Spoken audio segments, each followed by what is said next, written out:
E aí, moçada, tudo tranquilo? Bom, como sempre vai ser um papo reto, um papo curto. Hoje nós vamos falar sobre a transferência da força, da potência do ciclista para a bike, para fazer a movimentação da mesma. Mas antes de começar a falar desse assunto, né, só fazer um registro rápido. Hoje já estou aqui com a jaqueta de Cuba. Essa jaqueta aqui eu ganhei na época que eu era árbitro de beisebol.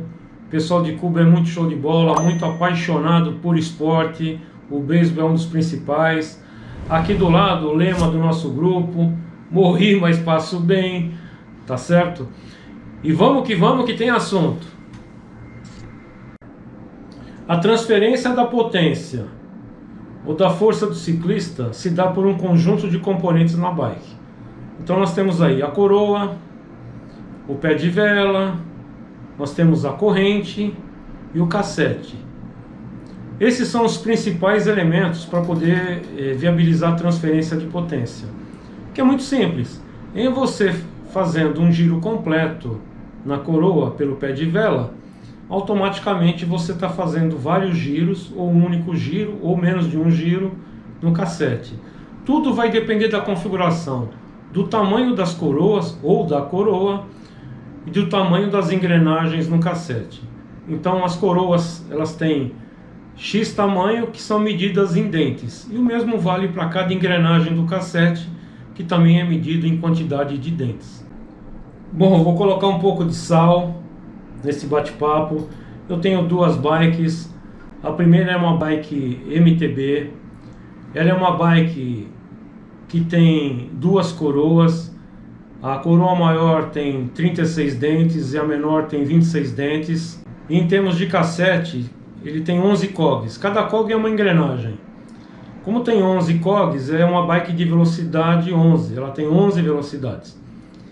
Nesse aspecto, o menor cog tem 11 dentes e o maior cog tem 42 dentes. Essa outra é a Bike Speed que eu tenho. Ela tem duas coroas.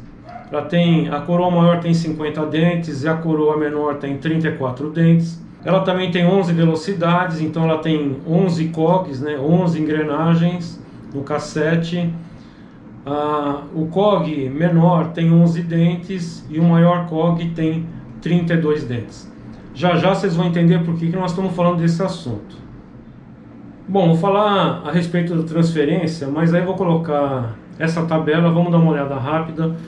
Essa tabela, ele apresenta uma relação entre a maior coroa com o menor cassete, tanto para mountain bike como a speed, assim como a menor coroa com o maior cassete, tanto para mountain bike como speed. O importante é o resultado. Esse resultado é obtido pela divisão da quantidade de dentes da coroa pela quantidade de dentes do cassete. Então, vamos pegar só um exemplo. 36 dividido por 11 dá 3,27. Significa dizer que quando você está com essa relação, a cada giro completo do pé de vela, você está girando 3,27 o cassete. Esse tipo de situação você pode aplicar com qualquer uma das combinações disponíveis, tanto na mountain bike como na speed. Vale dizer que o resultado, ele traz uma outra visão, ou seja, quanto maior em termos numéricos for o resultado, mais pesado fica a bike para você pedalar. E quanto menor for o resultado, mais leve fica a bike para você pedalar. Então, só comparando a coroa menor da mountain bike com a coroa menor da speed, e as duas bikes utilizando o cassete com maior amplitude, com maior número de dentes, que são 42 na mountain bike e 32 na speed. Vocês vejam que o resultado da mountain bike é 0,62 e o da speed é 1,06. Significa dizer que se você usar essa relação, tanto na mountain bike como na speed, a bike MTB, ela é mais leve para pedalar do que a bike speed, porque 0,62 é menor que 1,06. Então, pessoal, essa associação entre a configuração que você está usando em termos de coroa na frente e cog atrás, ela vai ter que ocorrer muito em função de como você pedala.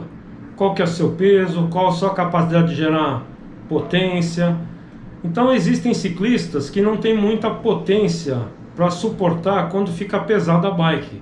Então tem gente que alivia bastante mesmo pedalando em reta, só que ele suplementa a força por giro. E de repente você tem os dois emparelhados, um que está pedalando bastante pesado, gira pouco, e o outro que está pedalando bem mais leve, girando mais, e os dois estão mantendo a mesma velocidade. Então não dá para você olhar uma bike e falar assim, aquele está pedalando mais forte do que o outro. Por quê? É tudo questão de configuração. Então você pode configurar o seu pedal de acordo com o que você conhece do seu corpo dentro da configuração de coroa e cassete. As mountain bikes hoje em dia elas têm muito mais flexibilidade em termos de configuração de coroa e cassete. Então muitas vezes você está pedalando e não é desprestígio alguém de mountain bike te ultrapassar, muito pelo contrário. A mountain bike tem uma evolução muito mais consistente nos últimos anos do que as bikes speed, que mantêm o mesmo jeitão de alguns, melhor, de vários anos atrás aí. Bom, espero que tenha pelo menos dado uma boa visão da transferência. Se curtiu, dá o like, ajuda bastante. Se não curtiu, moçada, é interessante você deixar aí no comentário, aí eu vou estudar o que ficou faltando para poder montar um vídeo e informar vocês. Se não quer deixar no comentário, manda um e-mail para cá e aí eu vou tratando conforme vai chegando. E vamos que vamos!